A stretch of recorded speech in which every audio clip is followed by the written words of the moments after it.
Assalamualaikum warahmatullahi wabarakatuh.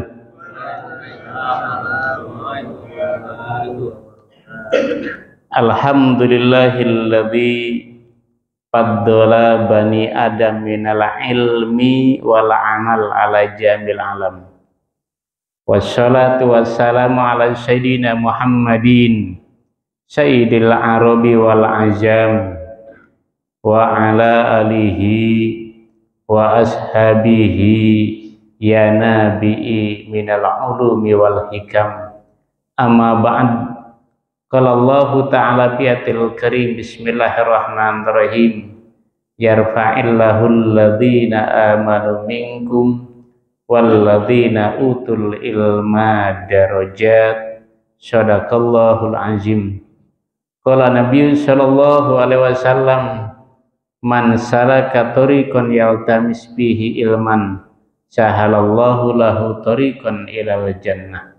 Qala al muallif rahimakumullah wa nafa'a bihi wa ulumihi fid dharain. Allahumma anfa'na bima 'allamtana wa 'allimna ma yanfa'una rabbi zidna ilman warzuqna fahman amin ya rabbal alamin. Bapak sekalian, saudara-saudaraku yang dimuliakan Allah Subhanahu wa taala, wabil khusus para ustadz kita, mohon maaf saya di depan, para sepuh, para haji, para tokoh, mohon maaf tidak diabsen satu demi satu, namun tidak mengurangi rasa hormat dan takjim saya kepada saudara-saudara saya. Bagaimana kabarnya hari ini? Alhamdulillahirabbil alamin. Allah nggak pernah berhenti ngasih nikmat sama kita. Buktinya kita sekarang nih sehat walafiat. Udah sehat mau ngaji lagi, afiat. Udah sehat mau bersyukur lagi, tuh afiat. Mudah-mudahan sehat walafiat ini Allah selalu berikan kepada kita sampai kita dipanggil Allah Subhanahu wa ta'ala. Salawat iring salam semoga terlimpah, subhanallah, manusia yang paling sempurna, yang bulan ini semua negara yang ada kaum musliminnya, kaum muslimatnya mengadakan acara ulang tahun ya. Muludan kan ulang tahun ya, ulang tahun. Tokoh mana yang diadain ulang tahunnya sampai tingkat internasional? Tokoh kita misalkan Bung Karno, tokoh proklamator, subhanallah luar biasa. Paling ulang tahunnya keluarganya aja, kita nggak ngadain. Kalaupun itu tokoh kita. Siapa lagi tokoh internasional, misalkan Michael Jackson, nggak ada yang ngadain ulang tahunnya, terkenanya luar biasa. Tapi Nabi kita, masya Allah, di bulan Rabiul Awal ini, ya terlepas dari yang mengadakan atau tidak, yang jelas mayoritas umat Muslim mengadakan acara ulang tahun Nabi kita, Maulid Nabi Muhammad Shallallahu Alaihi Wasallam. Saking agungnya, masya Allah, saking hebatnya, saking mulianya, tidak hanya dipuji oleh kita yang cinta kepada Nabi Muhammad, bahkan yang jelas-jelas memusuhi Nabi kita, model Abu Jahal, Abu Sofyan, di hatinya tetap, kalau dia tanya sama dia, "Hei Abu Jahal, siapa ya orang yang terbaik di Mekah ini?" Dia bilang Nabi Muhammad, Muhammad yang terbaik. Emang nggak pernah bohong. Makanya dijuluki oleh orang-orang Arab Al-Amin. Tetap mengakui. Kenapa mereka menentang keras dakwah Nabi Muhammad? Karena mereka beranggapan dakwahnya itu adalah mengancam posisi jabatan dia sebagai tokoh. 1. 2. Mengancam keberadaan Tuhan nenek moyang mereka. Itu dia. Maka mereka menentang. Kalaupun di hati kecilnya berkata, ajaran yang dibawa oleh Nabi Muhammad sungguh luar biasa, benar, luas, universal. Tuh, maka tak heran Allah sendiri di surat Al-Ahzab memuji, laqad kana lakum fi rasulillahi uswatun. Tuh, Allah muji. Sungguh, lakon. Pada diri Nabi kita, Nabi Muhammad, terdapat uswatun hasanah. Uswah, suri tauladan yang baik. Masya Allah. Ada lagi di surat apa? Al-Qalam ya, ayat 4. Allah juga memuji. Innaka la'ala khuluqin azim. Sungguh pada diri kamu Muhammad, khuluqin azim, terdapat akhlak yang agung. Maka Rasulullah nyampaikan, innama buistu makarimal akhlak. Hai manusia, saya diutus oleh Allah untuk menyempurnakan akhlakmu yang amburadul. Akhlaknya sudah ada, tetapi belum sempurna, disempurnakan oleh Nabi kita. Hai orang Quraisy yang keras kepala, gitu ya.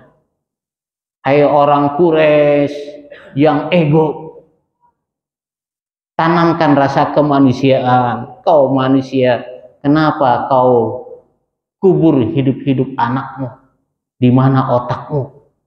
Itu kan anak kandung kamu sendiri. Dengan alasan anak perempuan tidak bisa berperang, dikubur hidup-hidup. Diluruskan oleh Rasulullah. Maka diangkat derajat perempuan oleh Rasulullah. An-nisa'i madul bilad. Perempuan itu adalah tiangnya negara. Kalau perempuan, ibu kita, istri kita nih, bisa mengasuh, mendidik, membimbing anak-anak kita, maka negara jadi kuat. Ibu kita yang berperan. Kenapa? Kita mah tugasnya mencari nafkah. Ibu kita, istri kita, diangkat derajatnya oleh Rasulullah. Apalagi diangkat derajatnya oleh Rasulullah kaum wanita yang tadinya direndahkan, bahkan dikubur hidup-hidup. Apa? Al-jannatu tahta aqdamil ummah. Surga terletak di bawah telapak kaki ibu. Artinya ridho tidaknya kita masuk surga selaku anak tergantung ibu kita. Tuh, Masya Allah. Terus diangkat derajatnya oleh Rasulullah. Maka perempuan seyogianya harus banyak berterima kasih yang sudah mengangkat harkat derajatnya yang tertinggi oleh Rasulullah. Masya Allah. Wajar perempuan yang paling cinta kepada Rasulullah karena akhlaknya. Termasuk penampilan fisik juga Rasulullah mengagumkan. Masya Allah. Diceritakan dalam berbagai kitab, Rasulullah itu tidak terlalu tinggi, tidak terlalu juga rendah. Lehernya agak panjang dikit, berkilau-kilau, ada memancarkan cahaya berbarengan dengan tetesan keringatnya. Rasulullah kalau jalan ketahuan, kenapa? Wangi semerbak. Wah, Rasulullah nih lewat nih. Kenapa? Ketahuan wanginya. Wah, ketahuan dia kalau tidak bau badan tuh, dia pasti dia. Kalau kita tuh Rasulullah terus. Apalagi Rasulullah yang berbeda dengan kita. Kalau saya dan kita semua sedikit-sedikit nguap, wah gitu ya. Apalagi kalau ngaji itu tuh Rasulullah nggak pernah tuh. Masya Allah, beda ya. Itu Rasulullah. Apa akhlak Rasulullah sampai diagung-agungkan seperti itu? Rasulullah banyak pembantunya. Sampai siapa yang maaf bertubuh kecil itu? Ibnu Mas'ud cerita. Rasulullah nggak pernah marah sama saya, nggak pernah ngomong jangan, nggak pernah. Paling tersenyum. Pembantunya memberikan kesaksian seperti itu. Rasulullah makan seperti itu, kami pembantunya makan sama. Nggak ada yang memisah-misahkan. Kalaupun saya pembantu, dia bos gitu. Terus disamakan derajatnya. Masya Allah, luar biasa. Maka tak heran itulah Rasulullah Shallallahu Alaihi Wasallam yang bulan Maulid ini, tepatnya tanggal 12 Rabiul Awal, selalu diperingati hari kelahiran Rasulullah Shallallahu Alaihi Wasallam. Terbayang kayak apa Rasulullah, Masya Allah ya. Itu bodinya, akhlaknya terus ya, sempurna bener. Bapak sekalian, ngaji kita 2 pekan yang lalu ada perampok yang tidak berperi kemanusiaan. Malaikat Israel merampok nyawa kita tanpa pamitan, main drodot aja. Masya Allah, Israel kejam. Karena memang tugas dari Allah Subhanahu wa Ta'ala. Satu, kata ba'dul hukama, perampok yang kejam adalah Israel yang mencabut ruh kita. Apa perampok yang kedua? Kata ba'dul hukama, perampok yang kedua adalah nanti ahli waris kita, anak cucu kita, ketika kita sudah meninggal, dipanggil oleh Allah Subhanahu wa Ta'ala berebut harta warisan yang kita wariskan tanpa izin ke kita, tanpa mendoakan dulu ke kita, tanpa ziarah dulu, diambil semuanya. Terlebih-lebih anak yang serakah karena tidak dibekali oleh kita ilmu agama, mereka akan merampok habis, yang lain tidak kebagian. Kalau perlu saya bunuh saudara saya demi mendapatkan yang banyak perolehannya. Itu dia. Yang ketiga, perampok itu adalah yang bernama binatang melata yang ada di perut bumi, namanya dud, cacing tanah, yang akan merampok kita, badan kita, ketika kita masuk ke dalam liang lahat. Tanpa melihat cacing tanah itu, oh ini seorang jenderal, jangan nanti ditembak, enggak ada. Oh ini seorang pejabat, simpatisannya banyak, tetap. Oh ini orang yang mulia, tetap mereka terus tanpa pamitan kepada kita. Masya Allah, ternyata itulah ujung-ujungnya badan kita terakhir adalah milik cacing tanah.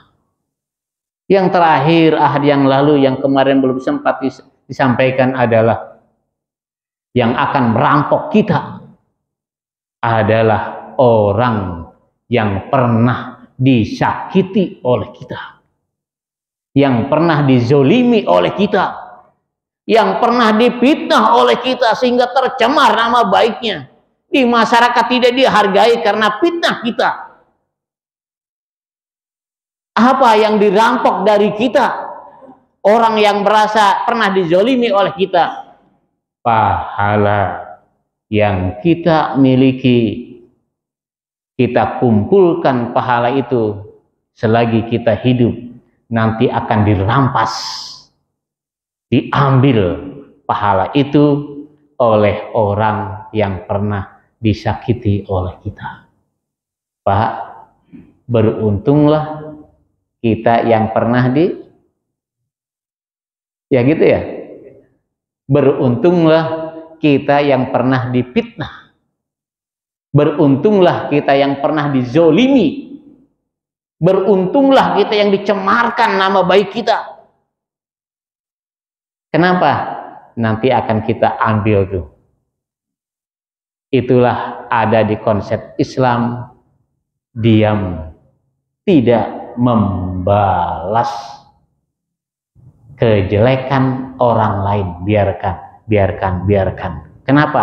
Karena kita tahu dalam agama kita nanti kita ambil pahalanya. Kenapa?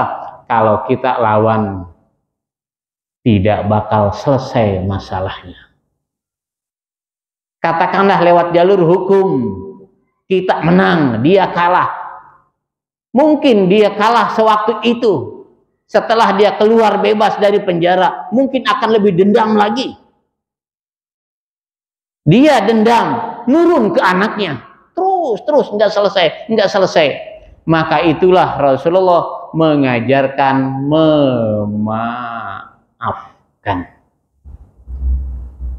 Lihat Rasulullah Sidaksur. Ketika Rasulullah hijrah itu, Rasulullah di belakangnya mau dikepas oleh pedangnya. Apa yang terjadi? Kudanya terpeleset. Wah, tidak kena lagi Rasulullah. Rasulullah tetap berjalan dengan kudanya. Bangkit lagi itu tidak suruh. Lari lagi, mau dipenggas lagi. Begitu lagi terpesek lagi. Begitu terus Rasulullah berhenti, akhirnya menolong Sidaksur tadi. Pak, naik kuda hati-hati, nanti jatuh lagi. Apalagi Bapak kalau naik kuda itu kok pedang dipegang. Pedang itu masukkan ke sarung, bahaya Pak. Kalau pedang itu dikeluarkan nanti Bapak jatuh, tertusuk Bapak mati. Tuh, Rasulullah sampai seperti itu. Padahal Rasulullah tahu bahwa itu adalah orang yang mencelakai. Setelah tahu bahwa itu mau mencelakai, diambillah pedangnya. Pak, pedang ini saya pegang karena Bapak berniat untuk membunuh saya. Saya sekarang yang berbalik. Tidak ada yang menolong Bapak di sini karena Bapak sendiri. Rasulullah mau mencoba tuh. Bagaimana tuh, ciut apa enggak? Akhirnya si Bapak tadi, ya Muhammad, engkau terbukti mukjizatnya. Beberapa kali saya ingin membunuhmu, tetapi belum berhasil. Benar, saya pas. Saya cocok untuk dibunuh untuk engkau, ya Muhammad. Terlebih lagi sekarang sahabat saya tidak ada di sini. Silahkan bunuh ya Rasulullah, kecuali engkau yang mau memaafkan kesalahan. Apa ucap Rasulullah? Hati-hati Pak, saya maafkan. Lain kali jangan berlaku seperti itu.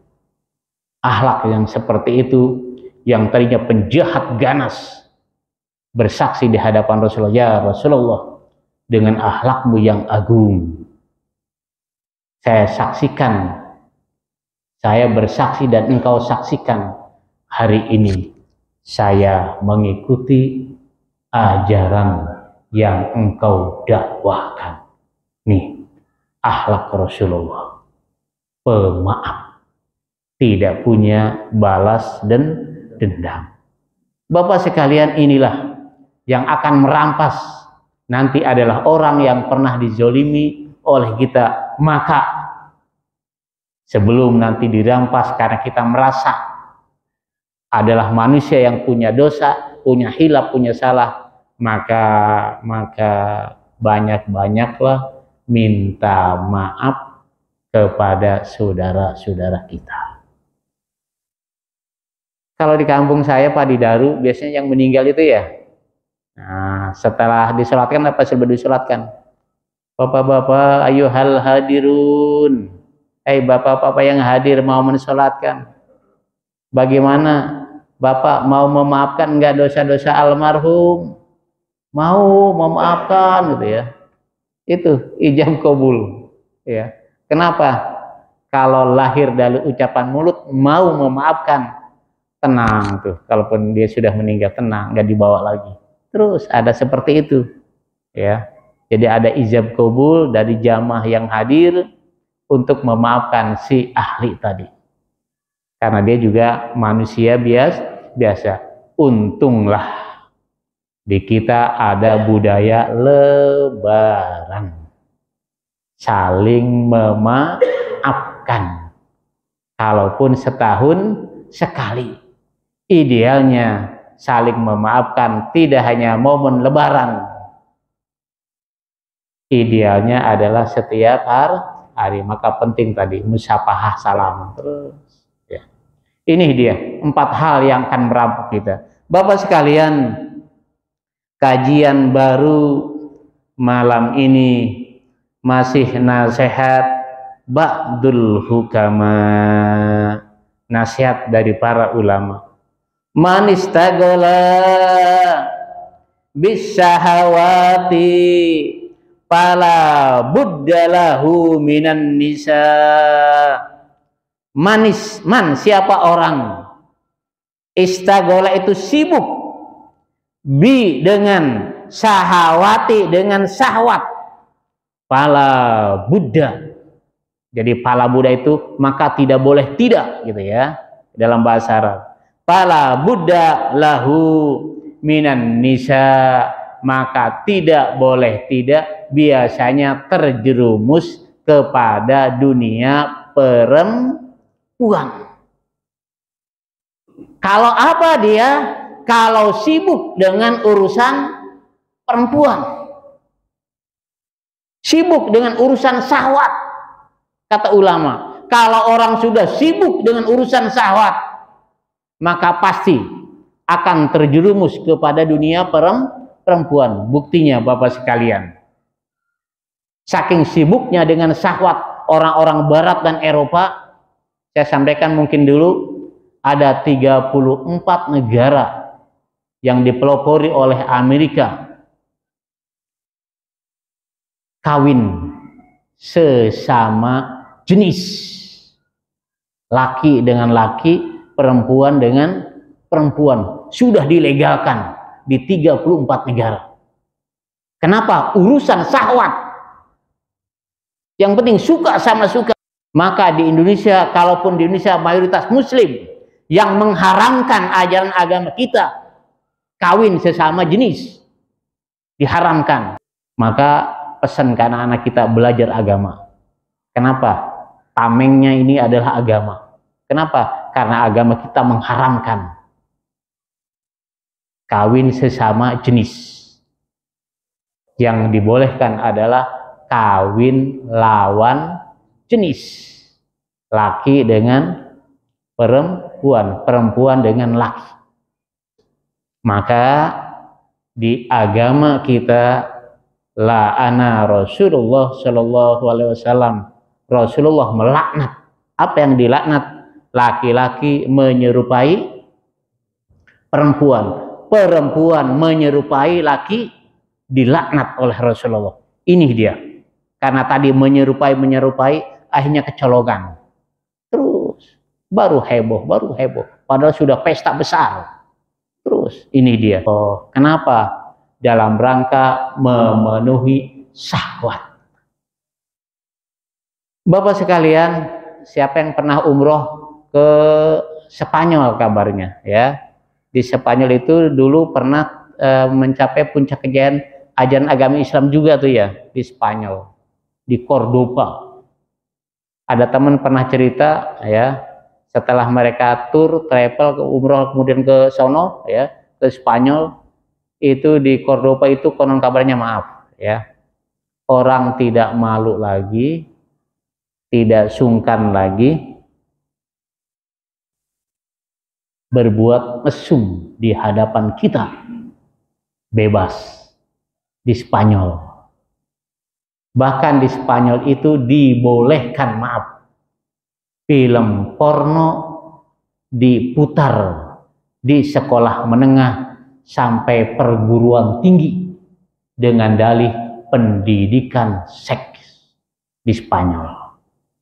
Mereka juga mengkampanyekan ke kita, berhasil di kita sekarang. Betapa banyak muda-mudi seperti itu.